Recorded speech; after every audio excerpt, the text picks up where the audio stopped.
Aleluya.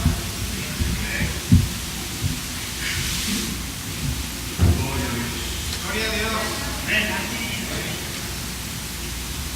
Voy a convertirlos a indios de la India.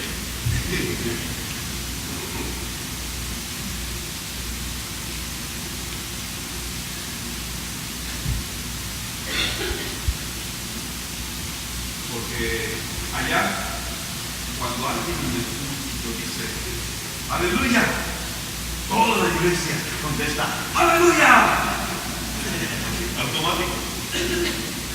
Sí. Y alguien en el púlpito, quien sea, está diciendo una alabanza o el predicador, gloria a Dios, toda la congregación dice gloria a Dios.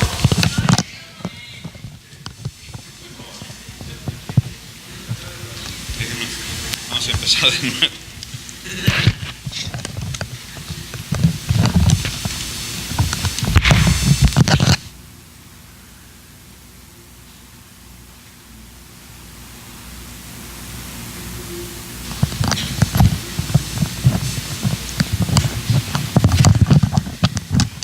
¿Cómo es eso?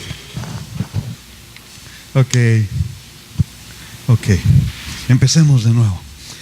Aleluya. Qué lindo se oye eso. Gloria a Dios. Wow, un aplauso para ustedes. Un aplauso.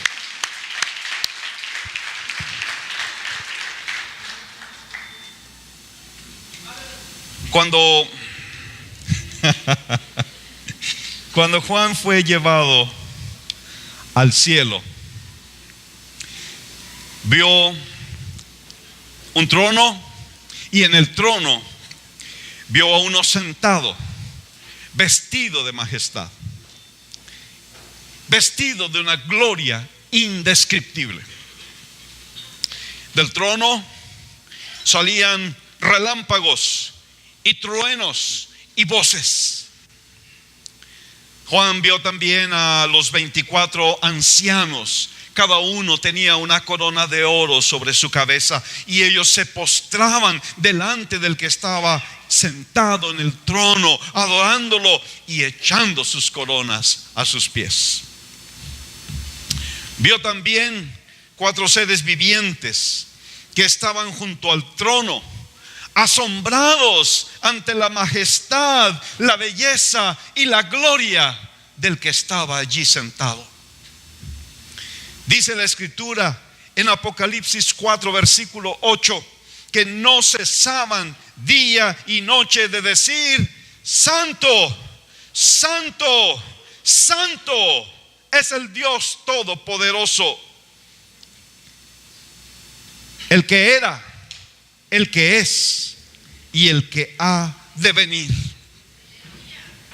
Estos seres angelicales conocían profundamente a Dios, conocían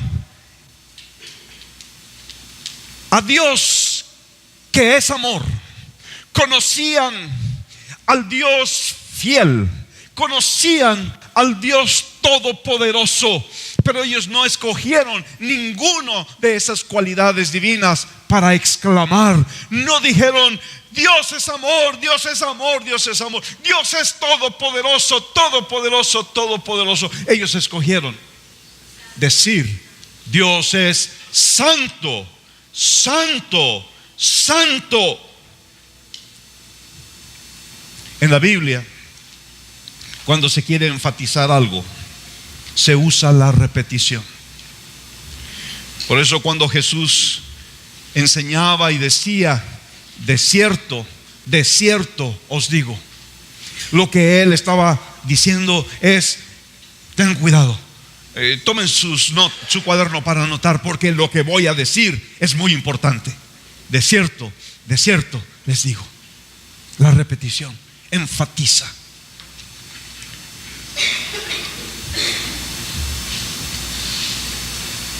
Aquellos seres angelicales contemplaban la gloria de Dios de una manera tan cercana, tan profunda, y ellos estaban tan impactados. Sí, claro, por su amor, sí, claro, por su poder, pero lo que más les impactaba era la santidad de Dios. Y por eso ellos decían: santo, santo, santo.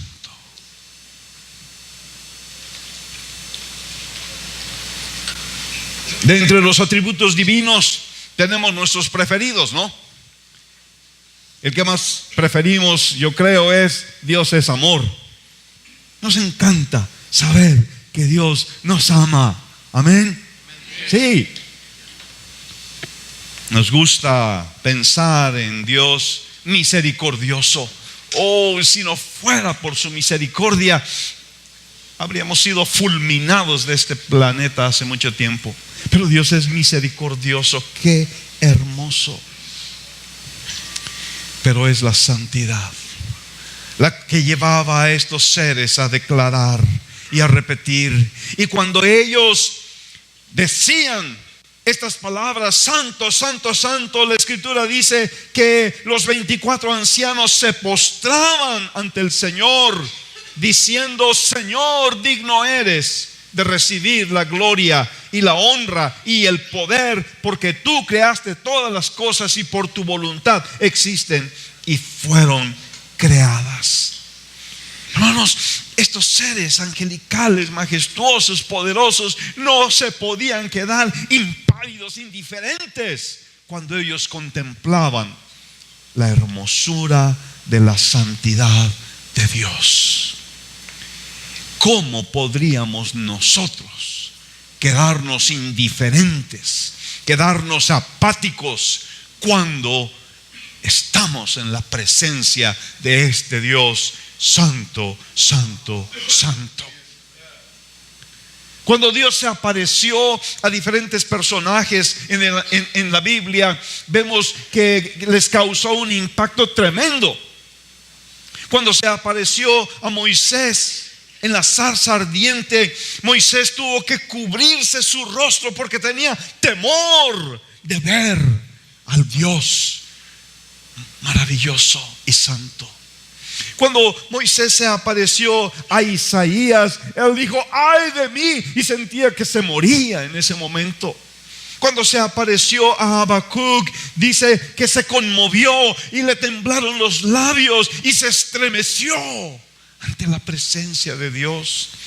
Cuando Juan vio la revelación de Jesús, la Biblia dice que se cayó como muerto a sus pies. No podemos estar indiferentes ante la presencia de Dios. La santidad de Dios es el atributo definitivo de Dios. Su santidad es tan importante que incluso Él es conocido por este nombre: el Santo. El Santo, no el enmascarado. Este es el verdadero, el Santo. Ese es su nombre. De hecho, podemos decir que Dios es santo y el santo es Dios. La Biblia dice: exaltad a Jehová nuestro Dios, postraos ante su santo nombre, porque Jehová nuestro Dios es santo. Dice Isaías 57:15: así dijo el alto y sublime, el que habita la eternidad y cuyo nombre es el Santo. Yo habito en la altura y la santidad, y con el quebrantado y humilde de espíritu. Claro que nos gusta pensar que Dios es amor, que Dios es misericordioso, que Dios es paciente, que Dios es fiel, y Él es todas esas cosas. Pero quizá pocas veces pensamos en Dios como el Dios santo. Dios es santo porque en Él se halla la suma de todas las excelencias morales. Dios es santo porque en Él hay pureza absoluta, sin la más leve sombra de pecado o de maldad. Por eso la Biblia también dice: Dios es luz y no hay ningunas tinieblas en él. Es que en Dios no hay defecto, no hay imperfección moral. La santidad de Dios es el mayor título de honor con el que se resalta su majestad y la respetabilidad de su persona. Charles Hodge, un teólogo presbiteriano que fue rector del Seminario Teológico de Princeton, dijo: no debemos concebir la santidad de Dios como uno más de los atributos divinos. Se trata más bien de la expresión de la perfección consumada y la gloria total de Dios. Su perfección moral infinita es la corona de la gloria y del poder de Dios. Thomas Watson, un predicador puritano inglés, dijo: la santidad es la joya más resplandeciente de la corona de Dios. ¿Qué significa ser santo? La palabra en el Antiguo Testamento es kadosh, en el Nuevo Testamento es yagios, y ambas significan, en un primer vistazo, significan separado, distinto. Cuando la Biblia dice que Dios es santo, quiere decir que Dios está separado, que está muy por encima del ser humano, que Dios es diferente, que no hay nadie como Él. La Biblia dice en 1 Samuel 2:2: no hay santo como Jehová, no hay ninguno fuera de ti, y no hay refugio como el Dios nuestro. Necesitamos entender algo. Dios no es algo común. Dios no es algo ordinario ni casual. A Dios no se le debe tomar a la ligera. ¿Saben cuál es el problema de la iglesia, de la cristiandad el día de hoy? Hemos trivializado a Dios. Lo tenemos como algo común. Y esto es porque la mayoría no hemos logrado comprender quién es Dios. La mayoría tomamos solo la parte de Dios que nos resulta más cómoda. Por ejemplo, nosotros nos encanta pensar que Dios va a venir a nuestra vida como un silbo apacible.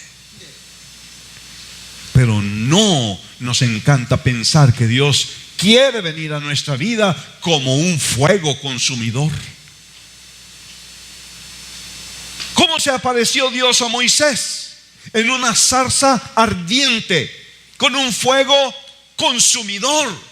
Esto es la santidad de Dios. Sin embargo, tenemos a una generación de cristianos que no conocen la santidad. Tenemos a una generación de cristianos, especialmente los jóvenes, que no conocen la santidad. Muchos caminan en pecado y ni siquiera lo notan, ni siquiera se dan cuenta que están pecando contra Dios. Alguien me puede decir: hermano, te estás poniendo muy del Antiguo Testamento, de mucho juicio. No es así. El Dios del Nuevo Testamento es el mismo Dios del Antiguo Testamento.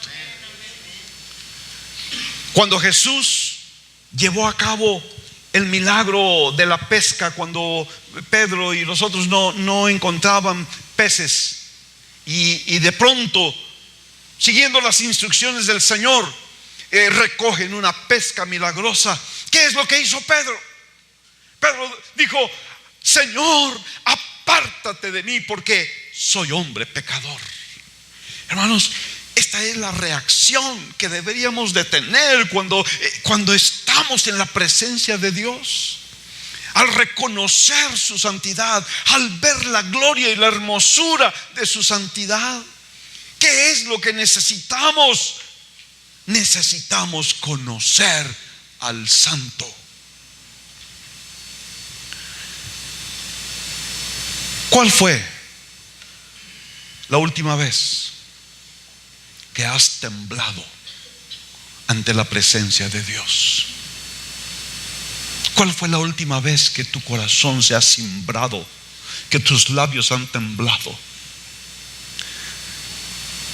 Porque viste la hermosura y la gloria de la santidad de Dios. Un segundo significado,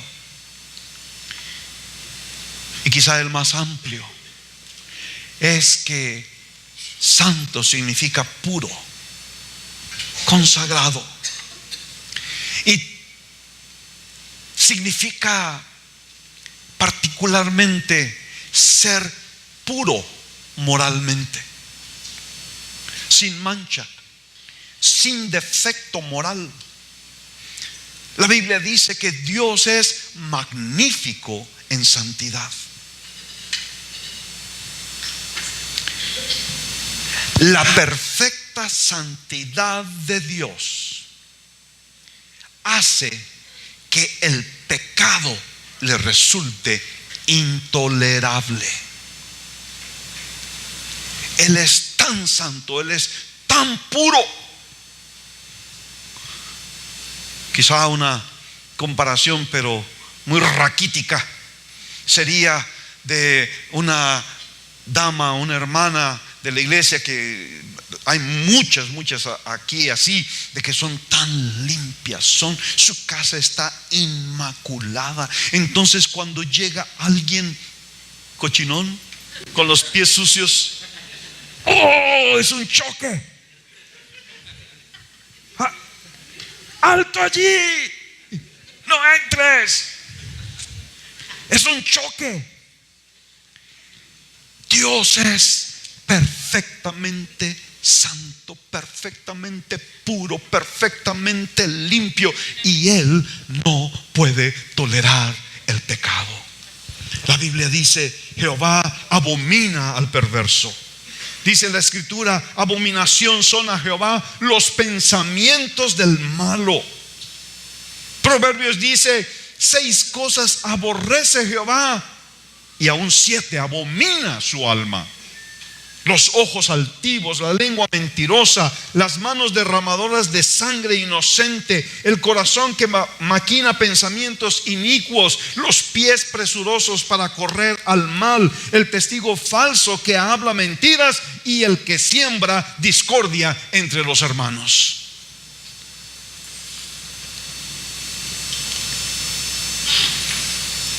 Dios aborrece el pecado.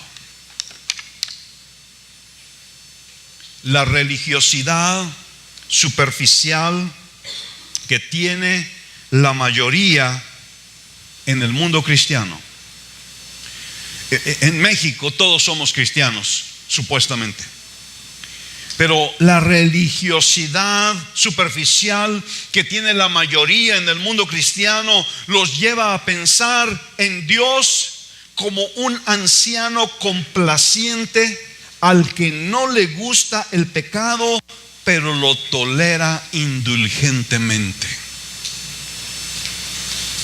Esto ha llevado al hombre a pensar que pecado ha de referirse solamente a las cosas grandotas. Un asesino en serie, por ejemplo, ese es un pecador. Las demás cositas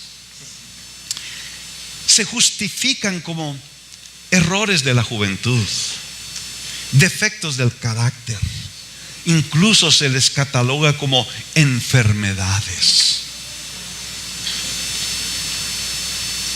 Cuando se acepta la existencia del pecado, rara vez, aún entonces, se le buscan toda clase de excusas y atenuantes.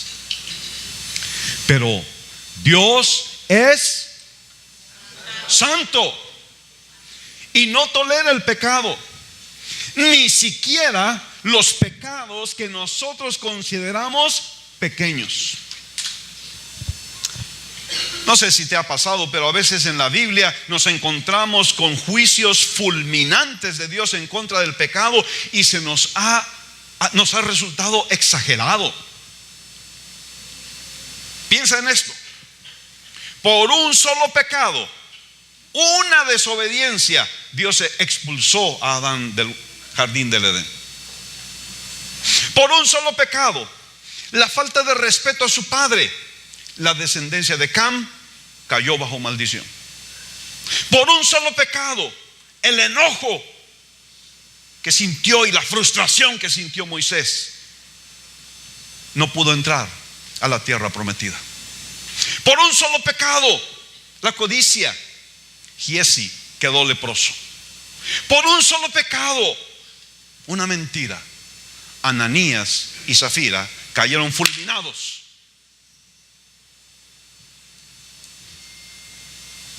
No podemos comprender por qué Dios hizo eso. Y quizá podemos empezar a vislumbrar un poco de entendimiento cuando consideramos la grandeza de la santidad de Dios. No hay pecados pequeños. Dios es magnífico en santidad y no hay espacio para el pecado. El necio piensa que puede coquetear con el pecado todo lo que quiera, al fin que Dios es misericordioso. Pero se olvidan que Dios también es fuego consumidor. El hombre caído se fabrica dioses de acuerdo a su conveniencia, dioses bonachones que aceptan cualquier cosa. Pero el hombre impío no puede concebir un Dios perfecto en santidad, un Dios que aborrece absolutamente el pecado. Ahora, la más grande manifestación de la ira de Dios contra el pecado no se dio contra Adán, no sucedió con Ananías y Zafira. La más grande manifestación de la ira de Dios contra el pecado se dio en la cruz del Calvario contra su propio Hijo Jesús. Fue en el sacrificio de Cristo, fue en sus sufrimientos desde Getsemaní hasta lo más profundo del infierno, cuando la santidad de Dios derramó hasta la última gota de su ira en contra del pecado. La majestad de la santidad de Dios nunca se vio más resplandeciente como cuando el cuerpo desfigurado de Cristo colgaba de aquella cruz. Dios escondió su rostro de Cristo cuando vació la copa de su ira sobre él. Y esa es la razón por la cual Cristo exclamó: Dios mío, ¿por qué me has desamparado? Estas palabras están en el Salmo 22. E inmediatamente después el Salmo declara: pero tú eres santo, tú que habitas entre las alabanzas de Israel. Jesús estaba experimentando el juicio más implacable, pero tú eres santo. El castigo más insoportable, pero tú eres santo. La angustia más desgarradora, pero tú eres santo. Puedo imaginarme a Cristo orando en aquel momento: Padre, el sufrimiento es insoportable, pero no te detengas. Tú eres santo y tu ira en contra del pecado tiene que cumplirse. Todavía tengo que llevar los pecados de Merari. Todavía tengo que llevar los pecados de César. Sigue, Señor, porque tú eres santo. Todavía tengo que llevar los pecados de Doni. Todavía tengo que llevar los pecados de Lucía. Sigue, Señor, no te detengas, porque tú eres santo y tu santidad necesita ser satisfecha.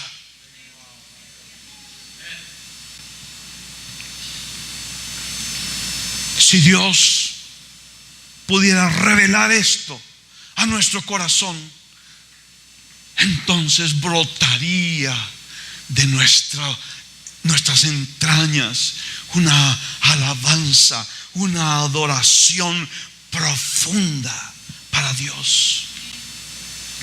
Fue su santidad lo que llevó a Cristo a la cruz para pagar lo que nosotros no podíamos pagar jamás. Y esto es la razón por la cual nosotros podemos y debemos levantar nuestra alma en alabanza y en adoración a Dios. Por eso lo amamos, por eso lo adoramos. ¿Sabes? El Dios Santo no puede aceptar al hombre en base a sus propias obras. No hay nada en el hombre que pueda hacer él para ganar la aceptación de Dios. Dios es infinitamente puro y lo mejor que nosotros pudiéramos ofrecerle no es nada más que trapos de inmundicia. Lo mejor de nosotros está contaminado y manchado y podrido. Por eso necesitamos alabarlo, porque lo que su santidad exigió, su gracia lo proveyó en Cristo. Cuando el pecador se refugia en la obra de Cristo en la cruz, cuando el pecador clama al nombre de Cristo y la sangre de Cristo lo limpia de todo pecado, entonces y solo entonces el pecador puede ser acepto en el amado.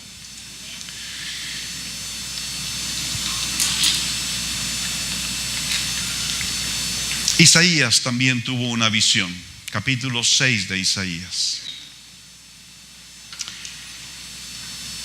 Dice la escritura allí: en el año que murió el rey Uzías, vi yo al Señor sentado sobre un trono alto y sublime, y sus faldas llenaban el templo. Por encima de él había serafines, cada uno tenía 6 alas, con 2 cubrían sus rostros, con 2 cubrían sus pies y con 2 volaban. Y el uno al otro daba voces diciendo: Santo, santo, santo, Jehová de los ejércitos, toda la tierra está llena de su gloria. Y los quiciales de la puerta se estremecieron con la voz del que clamaba, y la casa se llenó de humo. Entonces dije: ay de mí, que soy muerto, porque siendo hombre inmundo de labios y habitando en medio de pueblo que tiene labios inmundos, han visto mis ojos al Rey, Jehová de los ejércitos.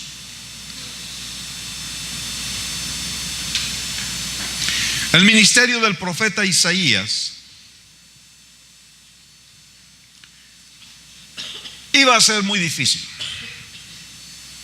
Isaías fue comisionado para hablarle a un pueblo duro de corazón, un pueblo que oyendo no oiría, un pueblo que viendo no entendería, un pueblo duro que no se convertía. El mensaje de Isaías iba a ser rechazado, iba a ser resistido.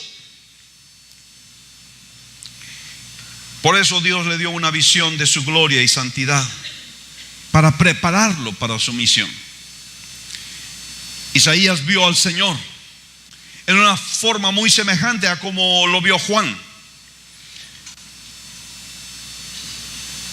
Vio al soberano de los cielos y la tierra, sentado en el trono majestuoso, vestido con vestiduras reales. Isaías vio a seres angelicales que eran por sí mismos magníficos. Los serafines que decían: santo, santo, santo. La tierra temblaba ante la revelación de la santidad gloriosa del Señor.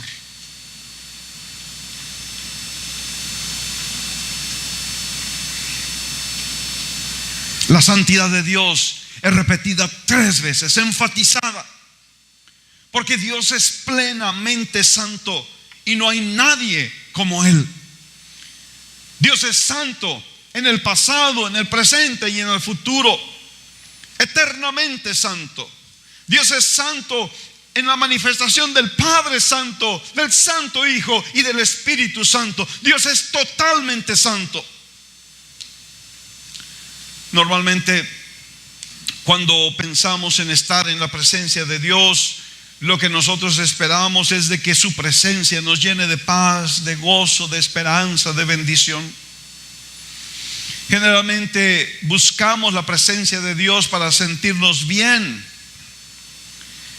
pero no buscamos la presencia de Dios para ser impactados por su santidad. Cuando Isaías tuvo la revelación de la santidad de Dios, de la pureza de Dios, se dio cuenta de la grandeza de su pecado. Entendió lo lejos que estaba de la santidad de Dios y por eso dice: ¡ay de mí! Ante la majestuosa pureza de Dios, Isaías sintió que su boca estaba sucia. Y yo no creo que Isaías haya sido un terrible pecador, pero creo que lo que pasó fue el contraste entre la pureza infinita de Dios y la naturaleza pecaminosa del hombre. ¿Saben algo? Nos engañamos a nosotros mismos cuando nos comparamos con otros y decimos: caray, después de todo, no soy tan malo como aquel, no soy tan pecador como aquella, no estoy tan mal. Y entonces nos consolamos y nos apapachamos a nosotros mismos y seguimos viviendo lejos de los estándares de Dios. ¿Qué es lo que necesitamos? Necesitamos una revelación de la santidad de Dios. Porque cuando nos comparemos con Dios, solamente entonces comprenderemos nuestra verdadera condición. Aún lo mejor que nosotros podemos dar está sucio. Una cosa muy interesante es entender a quién vio Isaías en Isaías 6. ¿A quién vio? Normalmente, a primera vista, nos parece que lo que Isaías vio fue al Padre. Pero Juan, en su evangelio, nos aclara la situación. En una ocasión, cuando vio que la gente no creía en Cristo a pesar de las señales que hacía, en Juan 12, él hizo referencia a Isaías 6. Juan 12:39 dice: por esto no podían creer, como también dijo Isaías: cegó los ojos de ellos y endureció su corazón, para que no vean con los ojos y entiendan con el corazón y se conviertan y yo los sane. Isaías dijo esto cuando vio su gloria y habló acerca de él. La gloria de quien vio Isaías. ¿De quién habló Isaías? Habló de Jesús. Jesús, Cristo, es el santo, santo, santo que Isaías vio. Cristo es la expresión sublime de la santidad de Dios. La Biblia dice: porque tal sumo sacerdote nos convenía, santo, inocente, sin mancha, apartado de los pecadores y hecho más sublime que los cielos. Cristo es la expresión misma de la santidad. Y entonces, por tanto, encontramos que Cristo también odia el pecado. No puede tolerar el pecado. La Biblia dice, Hebreos 1:9: has amado la justicia y aborrecido la maldad. Cristo vivió una vida perfecta, sin pecado. Pedro, el apóstol, quien anduvo cerca de él, quien lo conoció íntimamente, declaró en 1 Pedro 2:22 acerca de Cristo: el cual no hizo pecado, ni se halló engaño en su boca.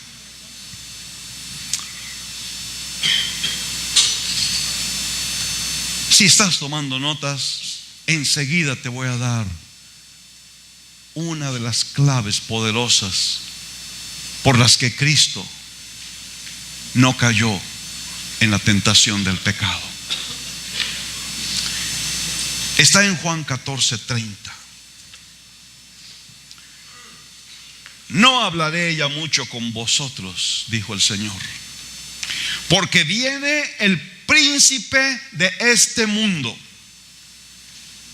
Y esta es la clave: y él nada tiene en mí. Cristo nunca le dio lugar al diablo en su vida. Ese fue el secreto de su victoria total sobre el pecado: no darle lugar al diablo. Lamentablemente, tengo que confesar que ese no es mi caso. Yo siento como que el diablo todavía tiene un pie dentro de mi alma que me inclina al pecado. Esa parte de mí está esperando la invitación, está esperando la oportunidad para pecar. Y creo que no estoy solo en esto. Creo que todos estamos en el mismo barco.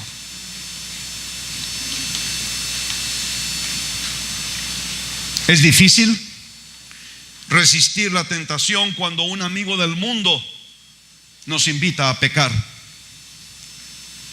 Y es aún más difícil resistir la tentación cuando un amigo cristiano nos invita a pecar.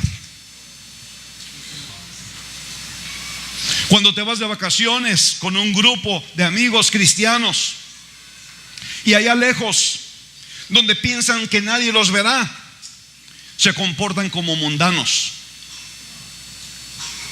porque piensan que están en su derecho de probar un poco de la alegría que les ha robado la iglesia por su legalismo. Pero ese es el momento. En el momento de la tentación, en el momento en que se presenta la oportunidad, cuando hay que clamar, cuando hay que decir: he decidido como Cristo amar la justicia y aborrecer la maldad. Amo a Dios y odio el pecado. No le voy a dar ningún espacio de mi vida al diablo. No me interesa quedar bien con mis amigos, solo me interesa agradar a Dios. Tenemos que pensar como José. En el momento de la tentación, de la presión diabólica, José pensaba: ¿cómo podré yo pecar contra Dios?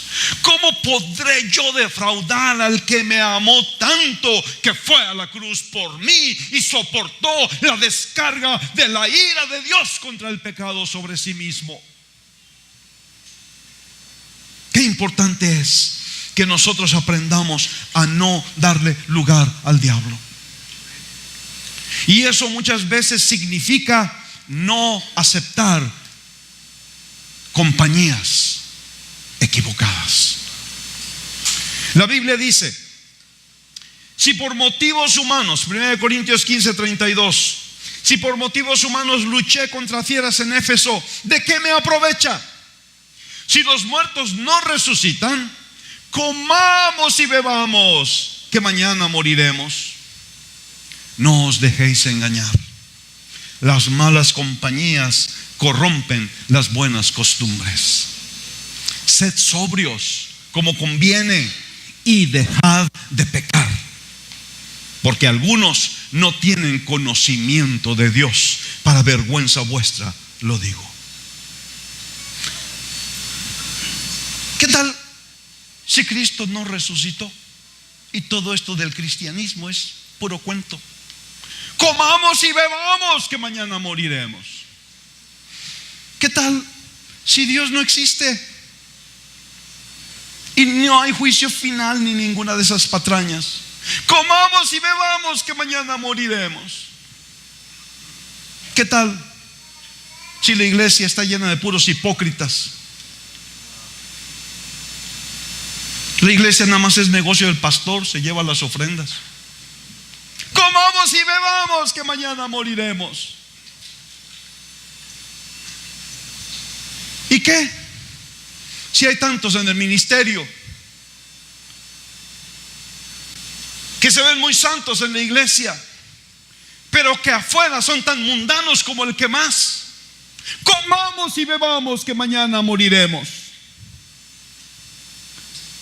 Vivimos en un mundo contaminado. Aún entre los creyentes hay mucha contaminación. Por eso necesitamos andar con cuidado. Hay que cuidar lo que vemos, hay que cuidar lo que escuchamos, hay que cuidar a dónde vamos, hay que cuidar con quién vamos. Y debemos alejarnos de ciertas personas. Debemos de evitar exponernos deliberadamente a la tentación. El pecado asedia. La tentación continuamente está lanzando dardos de fuego en nuestra vida. Una vez le preguntaron a John MacArthur: ¿qué es lo que más te atrae del cielo? Y él contestó: no son las calles de oro, eso no me emociona mucho. Está bien, y estoy contento de que voy a poder andar en esas calles de oro. Estoy seguro que lo voy a disfrutar cuando esté allí. Tampoco me emocionan las puertas de perla y los cimientos de piedras preciosas. Déjame decirte lo que me atrae del cielo, dijo MacArthur. Lo que me atrae del cielo es la ausencia del pecado. Yo no sé tú, dijo él, pero yo estoy harto del pecado. Este mundo está tan lleno de pecado y corrupción que una de las tareas más pesadas que tengo que hacer a diario es evitar el pecado y evitar las malas compañías. Dijo John MacArthur: no tengo problema con predicarle a los pecadores, pero no quiero estar donde ellos están, no quiero ir a donde ellos van, no quiero ir a sus fiestas ni a nada que tenga que ver con ellos. Hay cosas en las que no estoy de acuerdo con MacArthur, pero en esto tiene toda la razón. Piensa qué descanso maravilloso será caminar por aquellas calles de oro en el cielo sin tener que estar cuidando lo que ves, sin tener que estar cuidando lo que oyes, sin tener que estar cuidando con quién estás, porque no sea que según cristiano, te vaya a meter una zancadilla y te haga caer junto con él. ¡Qué descanso será eso! ¡Qué liberación! ¡Qué paz! ¡Qué bendición! Un cielo sin pecado, sin tentación.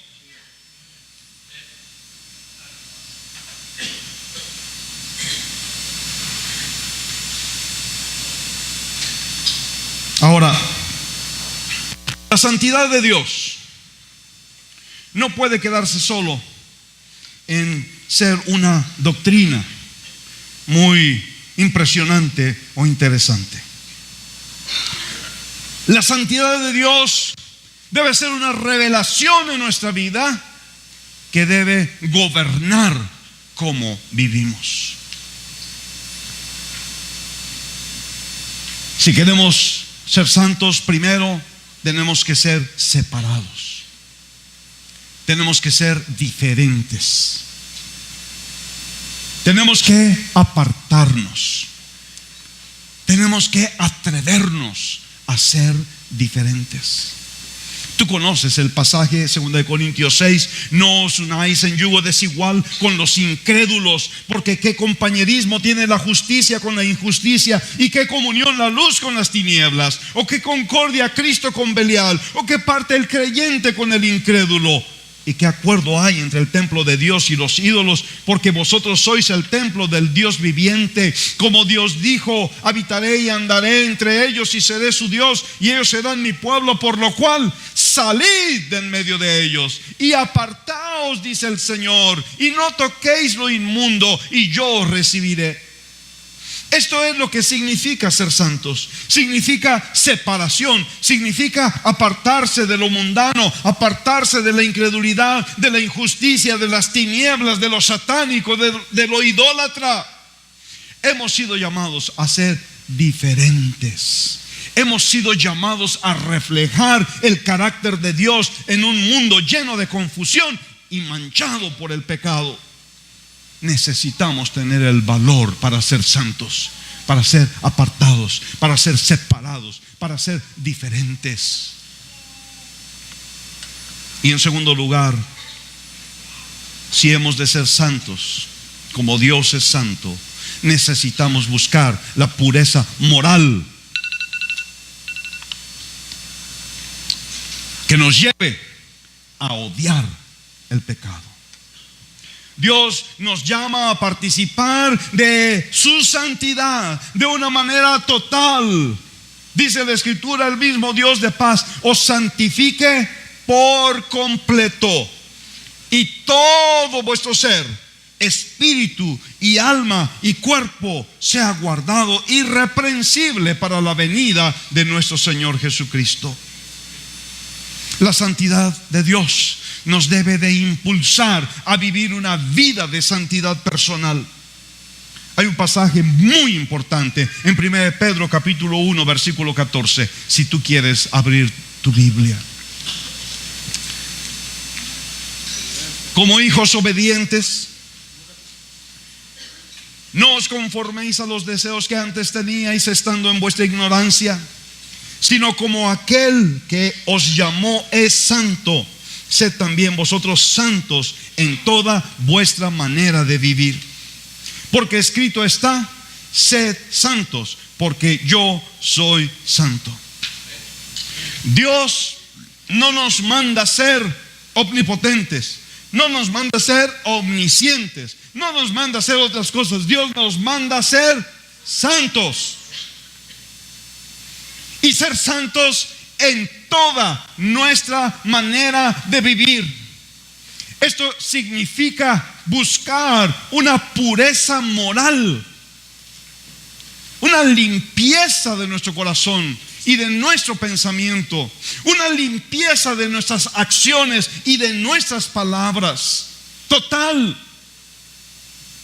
Ser santos en toda nuestra manera de vivir, o como dice otra versión, en todo lo que hagamos necesitamos vivir en santidad. Debemos ser santos en la iglesia, amén. Debemos ser santos en la casa, en el trabajo, en el campo deportivo, en la escuela, en la oficina, en los tiempos de esparcimiento y en los momentos de celebración, en las fiestas de cumpleaños y en las bodas, en los 15 años y en las graduaciones. Debemos ser santos. Debemos ser diferentes. Debemos apartarnos cuando hay necesidad de apartarse. Porque Dios nos ha llamado, Dios nos ha mandado sed santos, así como yo soy santo. Y entonces cuando viene la invitación, cuando viene la tentación, algo en tus entrañas debe de empezar a ebullir. Un odio por el pecado, un odio por la maldad, un odio por cualquier cosa desagradable a Dios. Eso es ser santo. Nuestra mejor adoración a Dios no se da cuando cantamos en la iglesia, sino cuando procuramos agradarlo en todo lo que hacemos. El tiempo se ha terminado, pero la Biblia está llena de instrucciones en este sentido. Debemos ser santos con pureza sexual. Si alguien quiere fornicar, aléjate, consérvate puro. Debemos ser santos viviendo constantemente con pureza en nuestra mente y en nuestro pensamiento, pensando siempre lo verdadero, lo honesto, lo justo y lo puro. Ser santos es no participar en pecados ajenos. Si alguien quiere pecar, aléjate, consérvate puro, dice la Escritura. Si ellos quieren tomar, aléjate. Si ellos quieren ir al antro, aléjate. Si ellos quieren jugar con el sexo, aléjate. Porque tú has sido llamado a ser santo y odiar el pecado. Aleluya. Una nota final. Cuando pensamos en santidad, pensamos en una vida aburrida y triste. La santidad suena como algo extremo y espantoso. Suena a monasterio, suena a oraciones interminables, suena a caras largas, suena a privarse de las cosas buenas de la vida, suena a seriedad acartonada, suena a misticismo. Nada más lejano de la verdad. La Biblia dice, Salmo 96:9, adorad a Jehová en la hermosura de la santidad. Ojo, el diablo nos ha engañado haciéndonos pensar que el pecado es hermoso. Pero eso es un engaño, eso es una patraña diabólica. Sí, el pecado parece hermoso, pero es solo un disfraz que pronto se deshace, dejando al descubierto la falsedad y la fealdad del pecado. Sí, el alcohol parece muy atractivo. Los comerciales en la televisión hacen ver muy atractivos a los que beben bebidas alcohólicas. Pero el alcohol solo deja tras de sí enfermedad, violencia, pecado y muerte. Sí, la fornicación parece hermosa. Nada más ve las telenovelas, nada más ve las películas. Fornican y fornican a diestra y siniestra, y todo les va muy bien, y una sonrisa grande en sus labios. Pero solo es una máscara que oculta momentáneamente el dolor, la soledad, el abandono, la culpabilidad, y que deja como legado consecuencias morales y físicas muy desagradables.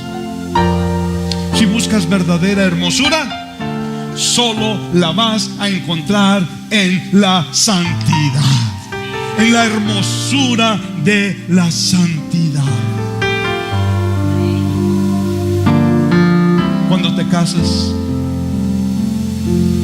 uno de los regalos más hermosos que puedes recibir el día de bodas es a un novio o una novia que han vivido en la hermosura de la santidad. ¿Sabes? La belleza física se pierde, pero la hermosura de la santidad permanece. Salmo 45:7. Hablando de Cristo, dice la Escritura: has amado la justicia y aborrecido la maldad. Por tanto, te ungió Dios, el Dios tuyo, con óleo de alegría más que a tus compañeros. El diablo ha engañado al mundo, haciéndole creer que la alegría se encuentra en el pecado. La televisión promueve la doctrina diabólica de que en el pecado, en el alcohol, en la fornicación, en toda clase de pecado, allí está la alegría que tú estás buscando. ¿Cuántos jóvenes cristianos incluso se van al mundo buscando experimentar la alegría que sus estrictos padres o su estricta iglesia les han robado? Pero no hay alegría verdadera en el pecado. Solo hay desilusión, solo hay un sentimiento de vacío insoportable que los lleva a hundirse aún más en el pecado. La verdadera alegría se encuentra en la santidad. La Biblia dice: tú diste alegría a mi corazón, más que la de ellos cuando abundaba su grano y su mosto. No permitas que el diablo te engañe.